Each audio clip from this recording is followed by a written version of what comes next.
When Haitians leave Haiti and come to America, it's not just moving, it's not just starting over. A lot of time, it's starting over while you were already somebody. Like you already had a title, you already had respect, you already had skills, you already had a whole identity. And then you land here, and it's like the system looks at you and says, that's a really cool story. Now, just prove it again. So, today I want to talk about the three real sacrifices Haitians make when we leave Haiti and we want to rebuild in America, especially around education and credentials, because the stuff that people don't see is the part that breaks you, it's the part that builds us. So, because back home, education, it's not just about school. Education is how we build wealth. Education is your ticket out. Education is pride. Education is status. Education is my parents didn't suffer for nothing. Education is I made it, So when you immigrate and your education gets treated like it's optional or it's suspicious or it's not the same, it is something that hits very different. And I'm sharing this so that people understand the cost. And so Haitians watching this also, they don't feel crazy for how heavy this feels at times. So let's talk about the three sacrifices. Sacrifice number one, your credential, it stopped counting the moment that you arrive, because you can be a doctor in Haiti, you can be a nurse, you can be a teacher, you can be an engineer, you can be a professional with a name and an established business in Haiti. But then when you come here, when you come to America, and suddenly it's like you're invisible on paper, okay? And they tell you, well, you're going to need more school, you're going to redo training, you're going to repeat, not repeat, you're going to retake exams, you're going to get new certifications. Basically, you got to go through the process all over again. And sometimes that process takes more time than it took you in the educational system in Haiti. And I need people to understand that's not just paperwork. It's not just a test that you're taking.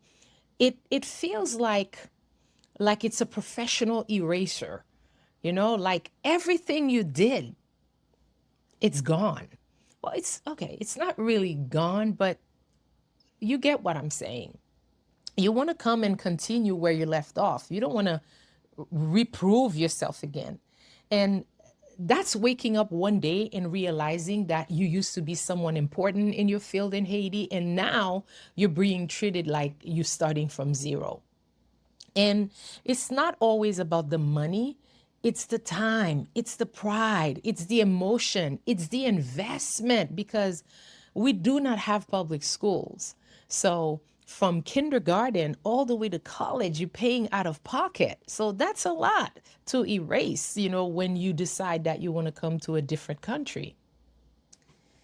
So imagine spending years studying, you sacrificing, proving yourself, and then you land here and it's like, okay, just do it again. You did it the first time. Yes, there are reasons that system work that the way that they work. But let's not pretend that it doesn't come with a cost, because Haitians do it anyway. We go back, we study again, we retake the exams that we have to take, we humble ourselves, and then we rebuild. But I want to say this clearly: resilience, resilience doesn't mean that it was fair. It just means that you refuse to die where you're planted. And if you know someone who had a whole career back home and now they're starting over. Don't look at them like they're behind. Don't look at them like, um,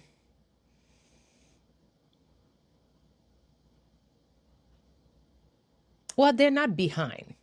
They're rebuilding in a system that did not make room for their story. That's what it is. All right, let's talk about sacrifice number two. It's when you delay the dream. A lot of Haitians come here with goals like, I'm going back to school, I'm going to get certified, I'm going to level up, I'm going to finish my degree. And then reality shows up.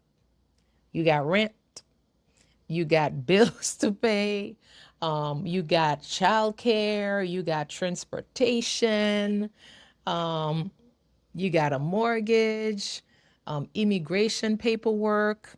That's ridiculously expensive, and the price keeps changing, sometimes doubling every year. You got work schedules and all those things, they don't care about your dreams. And on top of that, if you're Haitian, you probably know this part. You're not just building your life when you're here, you're also building a bridge, okay? Because you got family home. So you're building a bridge and you're paving the way for those you left behind. So sometimes you're supporting people back home while you're trying to survive yourself here. So while other people, they're using their money to find themselves, you're using money to keep everybody in your family standing, both here and abroad. So education sometimes takes a back burner. It becomes something that you are going to do later. But sometimes later becomes, oh, after I get stable. Later becomes after I save more money. Later becomes after I get that last member of the family here. You already got like 10 people here. File paperwork, do it the right way, and fill out pay all those fees. And sometimes later becomes after I finish this job. Sometimes later becomes after I stop being tired, after I stop being in survival mode. But the truth is, the survival mode, it doesn't end. It doesn't even politely end. So you end up doing your education in pieces. You go to night classes, you do weekend programs, and you take this online courses, these online courses after a 10-hour shift, and one class at a time. You do it because that's all your body can handle sometimes. And I'm saying this because I don't want Haitian people to internalize shame. And if you're moving slower than you thought you would be moving, it's not because you're lazy. It's just because you're carrying more. So you're doing school while you're rebuilding your entire life, and you're building bridges to give an opportunities to those that you left behind in a country that demands your productivity but doesn't always respect your humanity. That is sacrifice. That is love. That's immigrant grit right there. And I know we're resilient. I know we are. All right, let's talk about sacrifice number three.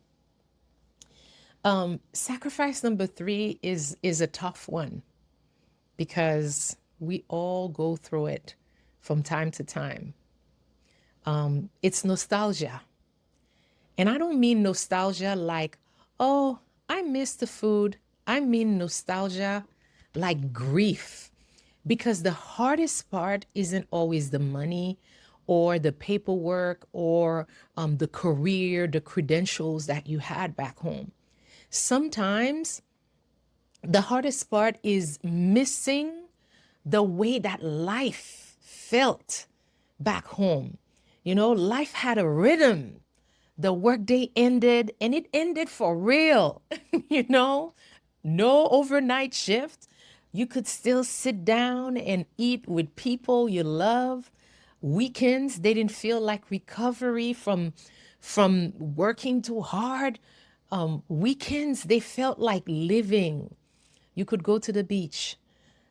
We had carnival, holidays, music, community, food that tasted like it came from the ground, not a factory. Even when life was hard, there was a simplicity to the daily life that made you feel human. And then you come here, it's work, work, work, work, work, work. I was just trying to make you laugh. And it's not even just to get ahead that you're working so hard. Sometimes it's just to stay afloat. And the American dream, it can feel like the goalpost keeps moving, like you're chasing something that keeps getting more expensive every year. So let me say this clearly. Most Haitians don't leave Haiti because we do not love Haiti. We leave because Haiti has been boxed in. Haiti has been punished for daring to fight for freedom. And I'm not going to turn this into a history class, but I will say this.